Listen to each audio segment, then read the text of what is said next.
ఈ రోజు వీడియోలో Mission Impossible the final reckoning అనే మూవీ గురించి మాట్లాడుకుందాం. టామ్ క్రూజ్ లీడ్ గా క్రిస్టఫర్ మక్వరీ డైరెక్షన్ లో వచ్చిన యాక్షన్ థ్రిల్లర్ ఇది.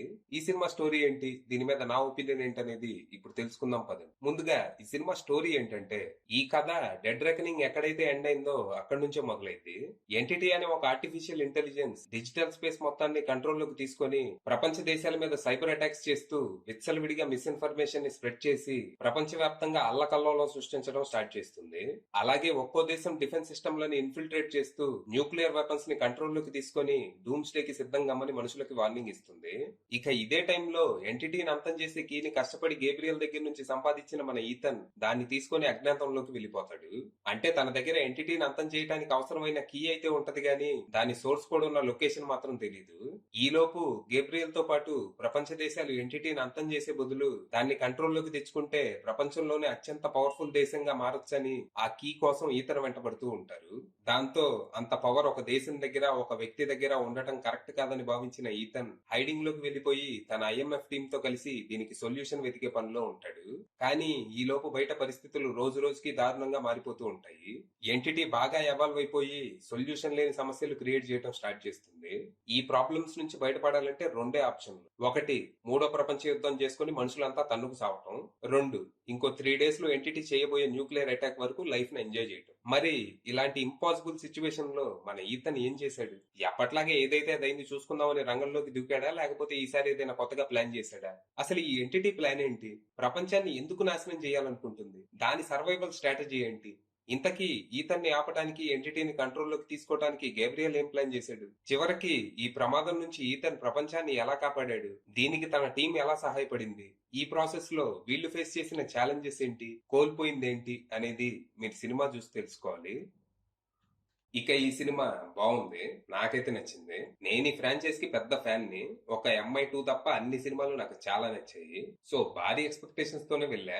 సినిమా నా ఎక్స్పెక్టేషన్స్ ని రీచ్ అయ్యి ఫుల్ గా సాటిస్ఫై చేసింది. ముందు భాగాలతో పోలిస్తే ఇందులో యాక్షన్ ఎపిసోడ్స్ తక్కువే. అంటే ఈ ఫ్రాంచైజ్ లో ఇది లాస్ట్ మూవీ అన్నారు కదా, సో ముందు భాగాల్లో ఉన్న లూజ్ ఎండ్స్ అన్నిటిని ఇందులో టైప్ చేసే ప్రయత్నం చేశారు. దీని వల్ల ఫస్ట్ హాఫ్ లో ఎక్స్పోజిషన్ హెవీగా ఉంటది. ఇప్పటి వరకు ఈతన్ చేసిన పనులు, తీసుకున్న నిర్ణయాలే ప్రపంచాన్ని అంతం వరకు తీసుకొచ్చాయని డాట్స్ అన్ని కనెక్ట్ చేస్తూ చూపిస్తారు. ఎట్ ద సేమ్ టైం అసలు ఈతన్ లేకపోతే ఈ ప్రపంచం ఎప్పుడో అంతం అయిపోయేదని కూడా క్లారిటీ ఇస్తారు. అలా ఫస్ట్ గంట ఇప్పటి వరకు ఏం జరిగింది, ఇప్పుడు ఏం జరుగుతుంది అని చూపిస్తారు. ప్రస్తుతం ఎంటిటీ ఆల్మోస్ట్ గాడ్ లెవెల్ కి ఎవాల్వ్ అయిపోద్ది. ప్రతి చోట ఉంటూ, ప్రతి మాట వింటూ ఫ్యూచర్ ని ముందే ప్రెడిక్ట్ చేస్తూ ఉంటది. దీని వల్ల అది క్రియేట్ చేసే విధ్వంసాన్ని ఆపటం అసాధ్యంగా మారిపోద్ది. ఇక ఈతనేమో దాన్ని అంతం చేద్దామని ట్రై చేస్తూ ఉంటే ప్రపంచమేమో వద్దు కంట్రోల్ చేద్దాం అని తన వెంటబడుతూ ఉంటది. వారిని ఈ అబ్బా కంట్రోల్ చేయలేకే కదరా ఇప్పుడు ఇన్ని కష్టాలు పడుతుంది అని తను ఎంత ఎక్స్ప్లెయిన్ చేయడానికి ట్రై చేసినా వాళ్ళు పట్టించుకోరు. ఇక తనని ఈతన్ తప్ప ఎవ్వరూ ఆపలేరు అని తెలుసుకున్న ఎంటిటీ ఈ సిచ్యువేషన్ ని తన అడ్వాంటేజ్ కి వాడుకొని ఈతన్ని తన దాకా రానివ్వకుండా సమస్యల మీద సమస్యలు సృష్టిస్తూ డూమ్ స్టే కి కౌంట్ డౌన్ స్టార్ట్ చేస్తుంది.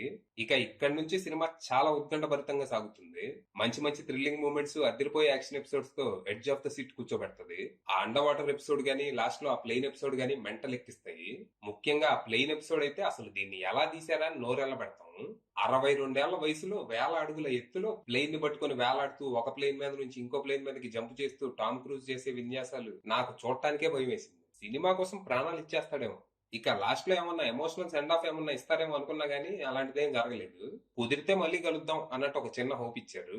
ఇక ఈ సినిమాలో నాకు నచ్చంది ఏదైనా ఉంది అంటే అది గేబ్రియల్ క్యారెక్టరే. చాలా వీక్ గా బఫూన్ విలన్ లా ఉన్నాడు.